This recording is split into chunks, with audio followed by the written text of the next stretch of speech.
Okay, alright.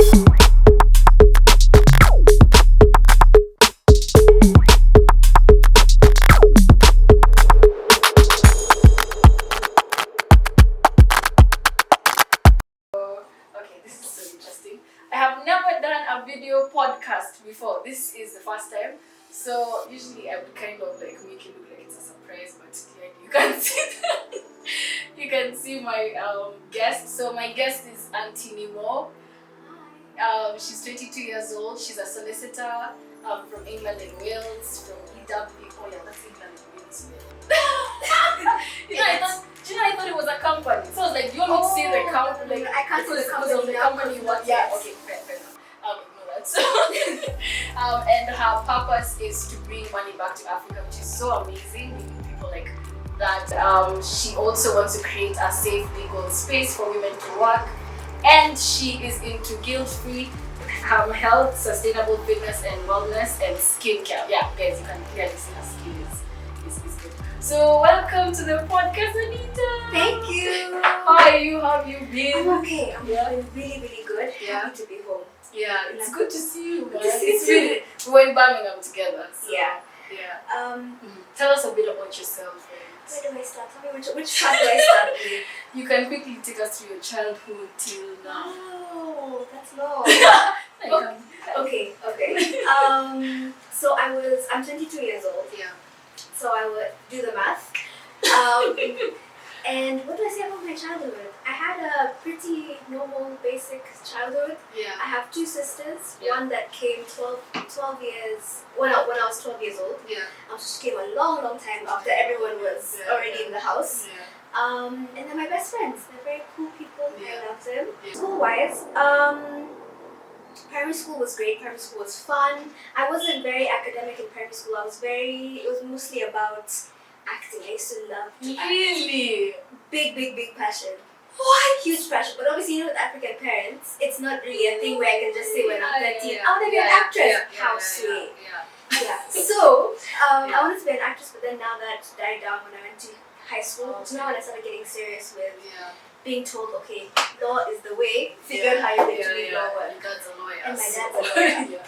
So I had to figure out how to make law work within me, because either way, I really liked debating. I liked figuring out solutions and how to come to agreeable solutions with people. Yeah. So in year 9, I joined MUN. Yeah.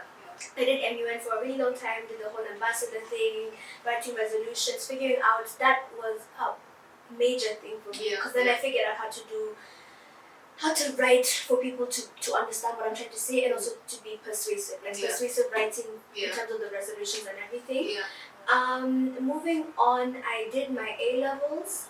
Right before my A-levels, I went to ALA to do the Global Scholars Program, which was a huge part of my life. It changed the way I look at everything. I did the same thing. Just speak. Yes. Where did you go? 2015. You know, we've known each other for a while, but And we're just finding this out right now. What? 2015. I think so. Me too. I was group 2 though. I was group 1. We passed each other like this. Yes. Oh my That's days. crazy. Did you go to Ikaheng? Yeah. That's now why I do so much charity stuff, because Ikaheng, I was so passionate about That Ikaheng. makes sense. Yeah. So Ikaheng was a charity that this lady called Mama Carol started. Okay. And she takes care of children who were born with HIV. And it was just a wonderful program, because what they tried to make us do for our group was to find sustainable ways to help the charity, not just giving money or giving food, but something that they can continue. So we decided to make it more holistic, and we did it in terms of mental health for the children.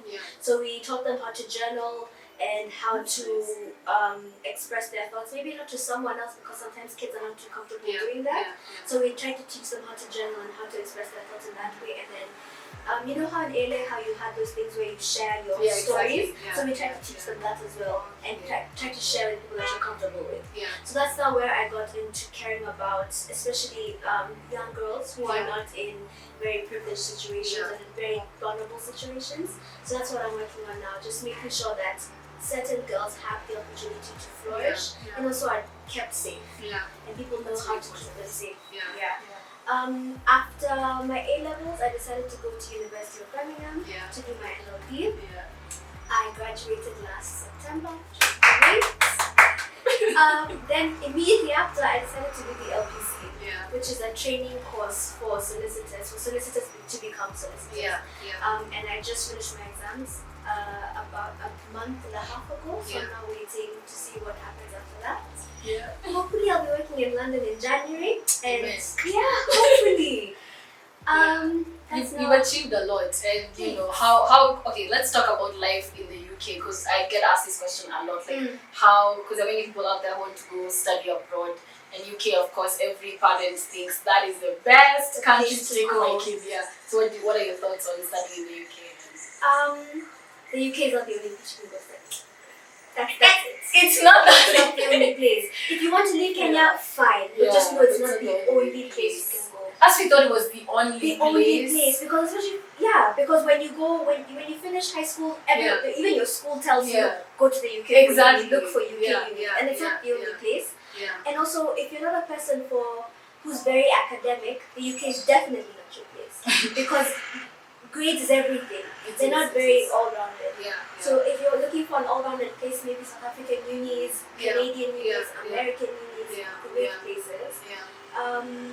That's mainly what I say. Someone saying, do I have to go to the UK? No, it's not really a must. How did you find Birmingham? The truth? No, it was good. I think also, meeting Kenyans there was really good. Although they drilled us, you know yourselves. So, but it was good. But personally, I came from Kent, and Kent was like shanks. Yeah, you guys for Kent, you know what I'm talking about.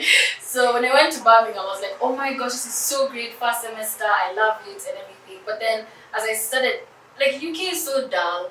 The food is not that great. The people don't really want you in that country, for being honest. Like some people are very warm, but UK just has that closed. The people are like to themselves. So like finding Kenyans, I think, was what made it easier. Yeah, definitely. Finding Kenyans makes being in the UK so much more fun. Yeah, it's so true. Yeah, because when I came to Birmingham, there were very few Kenyans. Very few.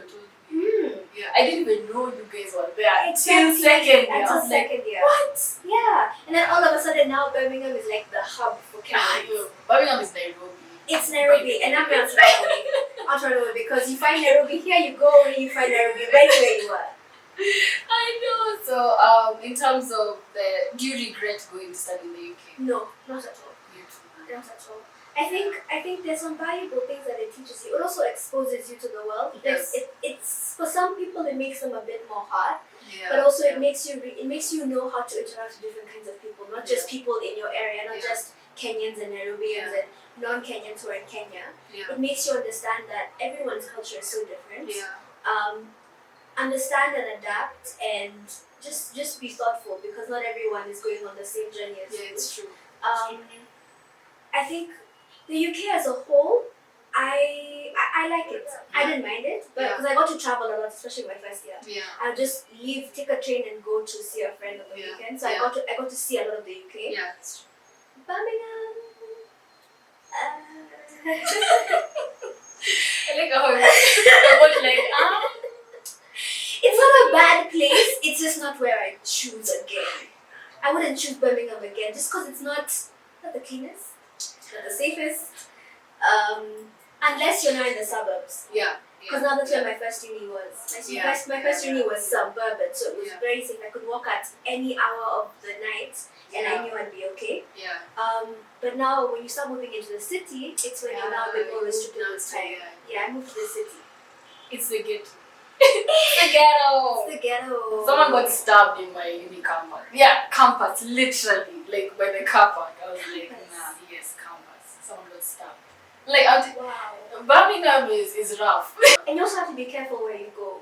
Like you can't go to Digbeth at funny hours. Yeah, you can't. You just there's certain places, even new streets. You can't be in new streets at some hours. It's true. Because you don't know what you're going to find or who you're going to find.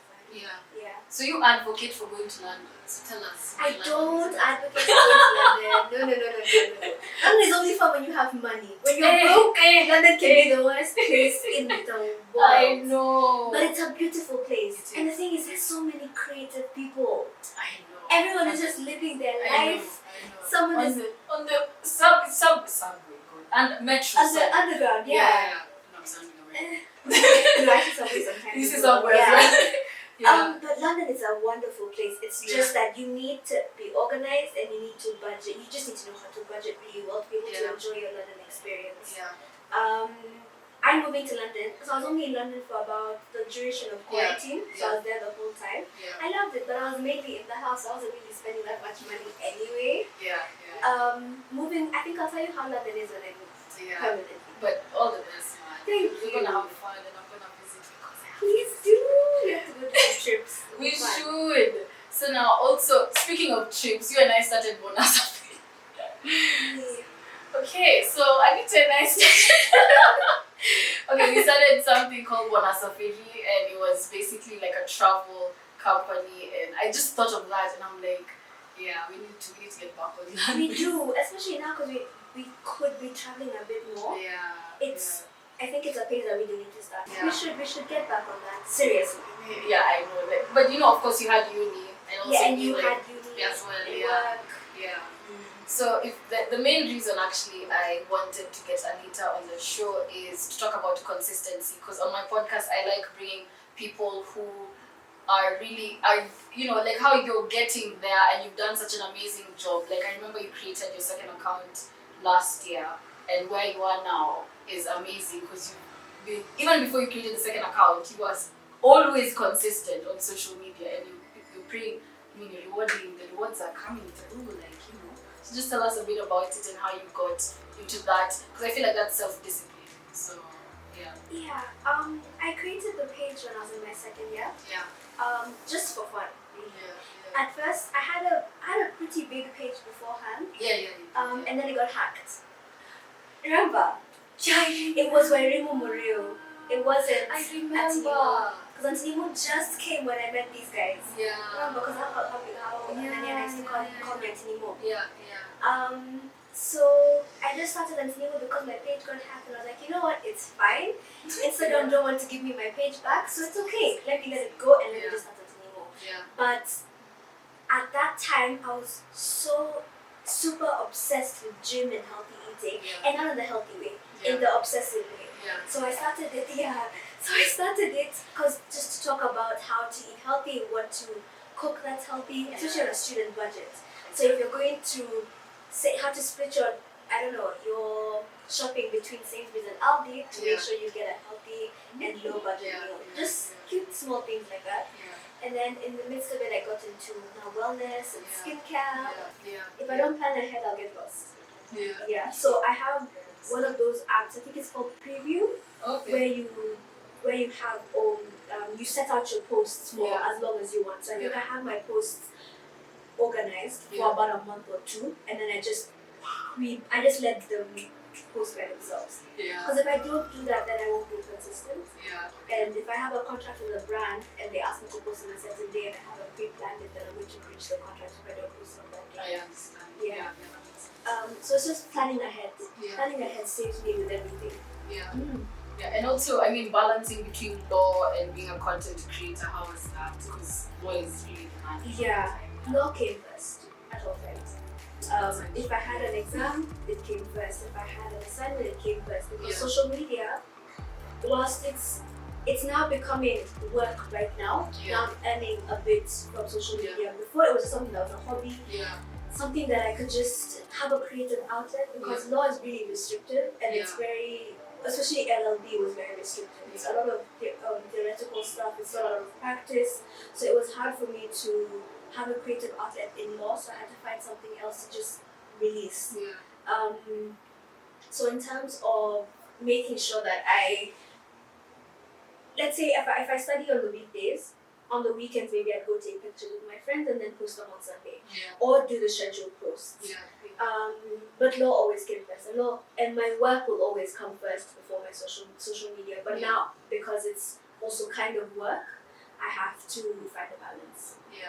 Which is important, because sometimes you can give one more attention than the other, and like you have issues, and so I totally understand that. And that's planning. I need to learn how to schedule posts, because I'm so spontaneous. I'm like, actually I want to post this today, I like it now. I like it now.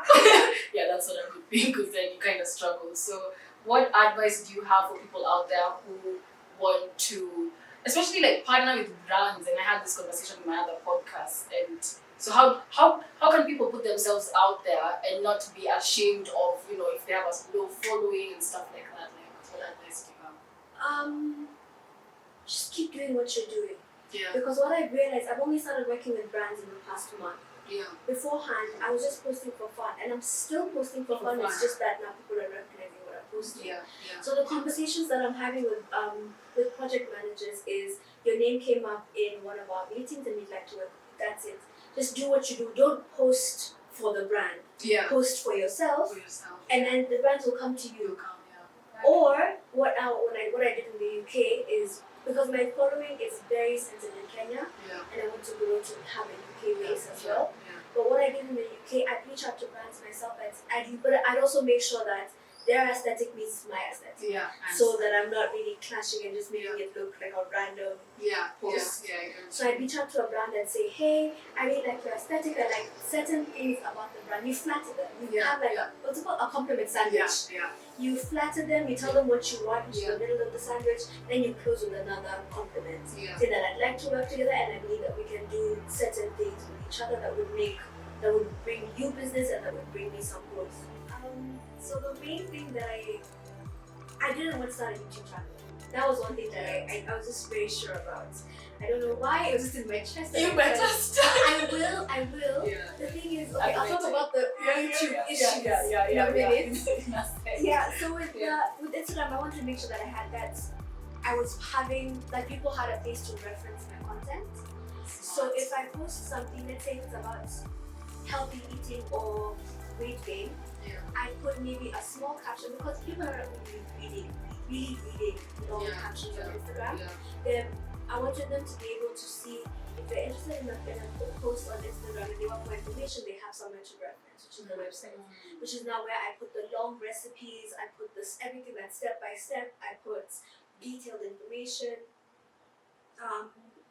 and I needed the website to be cute but also very informative and pretty and attractive and aesthetic that matches my Instagram page, but it's also very informative. Like if you go to my website, you're going there to learn and understand and gain some information. My Instagram page, you're just going there to look at pretty things and nice videos and just something that's just going to be more calm.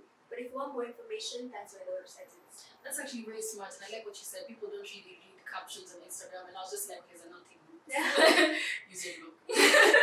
And because that's really smart, and I feel like, probably as time goes by, you should honestly consider doing like some sort of social media like ebook or workbook, because you've grown your account really well. So I feel like maybe you should sit back and be like, okay, so maybe I should like put this and that in. But her blog is in my description down below, so check it out.